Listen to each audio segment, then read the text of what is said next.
Hello there, my name is Asta, and today we'll be talking about how I built my Asta.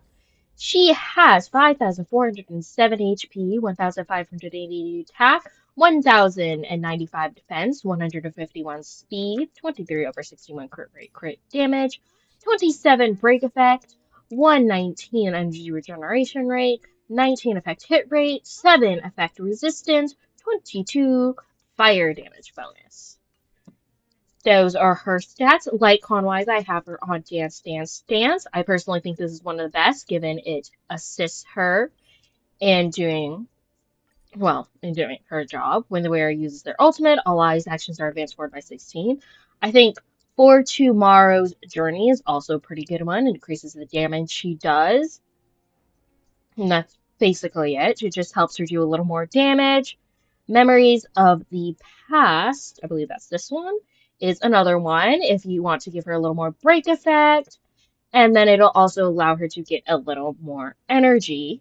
Dreamville's Adventures is another one that I think could work well on her after the wearer uses certain type of abilities, such as base attack, skill, or ultimate. All always gain childishness. This increases the damage of whichever ability she just used. So if she were to use her alt and then people were to go ahead and attack, their alts were to do more damage if they were to use their alt after she used her alt.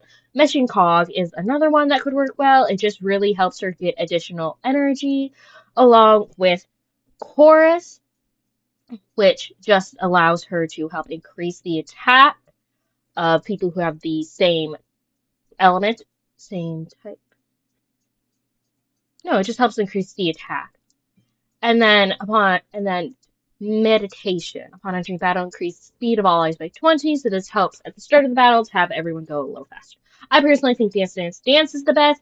I believe it helps her do her primary job, which is use her alt and advance everyone above the enemy the most effectively. If you could, I have her on an S1 one. If you can get her to have an S5 one, that'd be really good. I find 95% of the time, at least from what I fought after I put Dance Dance Dance on her, she does push the enemies, your allies past the enemies, and without Dance Dance Dance, I find she doesn't do that most of the time, given that her ultimate technically only increases the ally speed by 51, so unless you have, of course you can level it up one more than I do, I just don't care to,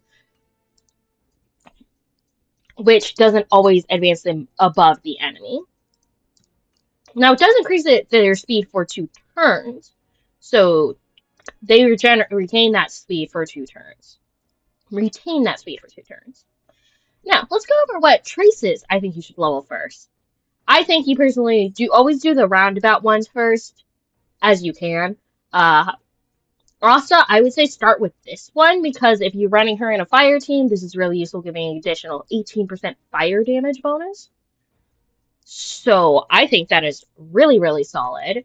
Then just do one or the other of these. I don't think it matters all that much. Then I'd say focus on doing her ultimate, her talent, her skill, and then her base. Now, if you look here, it says do her base and then her skill, and that's probably because you have this thing over here, which is off of her base attack. I personally would do the skill and then the base. It's your call which one you choose to do first, but that's really what I do with her talents, her ultimate easily being her most important one, given her main thing is, while she does also boost, where is it? Yes, well, with her talent, she will also boost the attack. Her main thing that I like to focus on for her is her advancing them above the enemy. So her ultimate going first, and then this allows her to increase the attack of your allies. So, just additional buffing. Relic-wise, I have her on a 4-piece Messengers Traversing Hackerspace. A 4-piece of Messengers Traversing Hackerspace. I like the additional speed, and then, of course, when the wearer uses their ultimate on an ally, speed for all allies increases by 12% where 1 turn.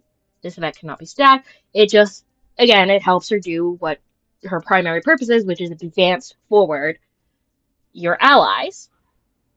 So I think this is really good for her. You could also put her on like a 2-piece messenger, 2-piece warrior, goddess of the sun and thunder, which I believe also gives a speed buff. Give me one moment. I don't I don't really care for these two either. This one just gets her break effect, and this one is for the 4-piece, whereas ultimate, they actually advance forward. I don't care for it. Now let me see if I can find. I think it was this one. Yes, 2-piece. It just gives additional speed. Or you could give her any set that on the 2-piece, not like that, and not that one either. But any set which on the 2-piece gives, I mean, you could do attack percent or crit damage bonus if you wish for her to do more damage. I personally would just give her more, like, if you don't want to put her on a 4-piece here or 2-piece warrior to be messenger to give her the additional speed, I would put her on a 2-piece that gives her additional HP or additional defense. You can give her sets that'll boost her damage. I just don't really care for it myself. Now, main stat wise, on the chest plate, I would do main stat HP or defense. You could put her on an attack percent. Here I am. This was the attack percent. Or crit rate or crit damage. I personally just give her more survivability, so HP or defense, boots, speed, so she can go more often. Now the planetarium sets,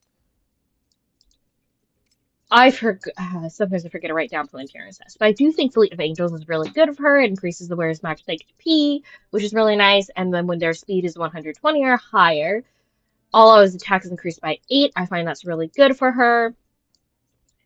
I think part of the reason I didn't write them down is because I did look at them and then I didn't see any of note.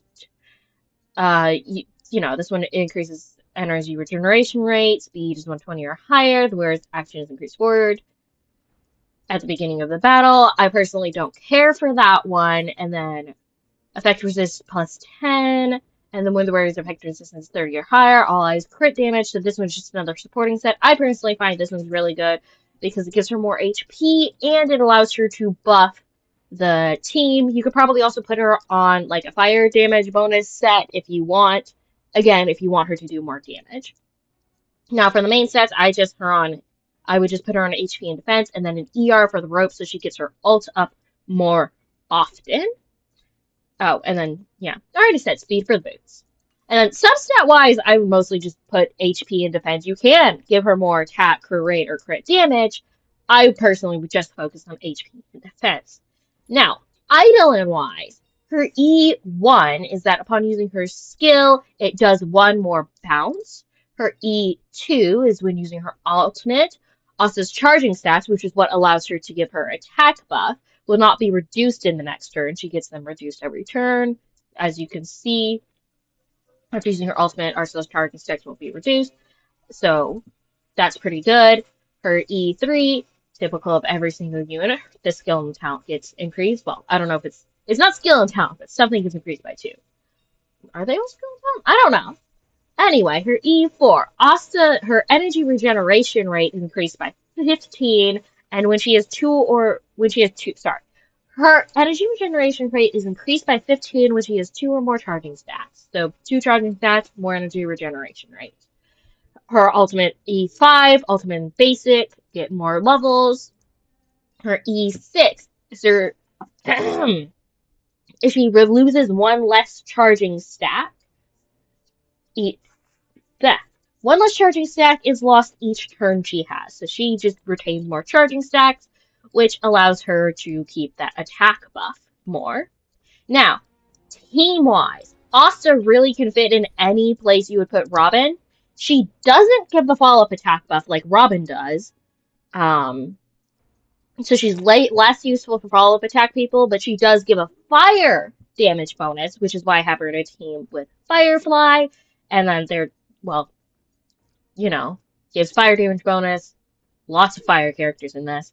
So I say run her in a fire team is probably to maximize the utility you're going to be getting out of Asta, while running her you can run her on any team.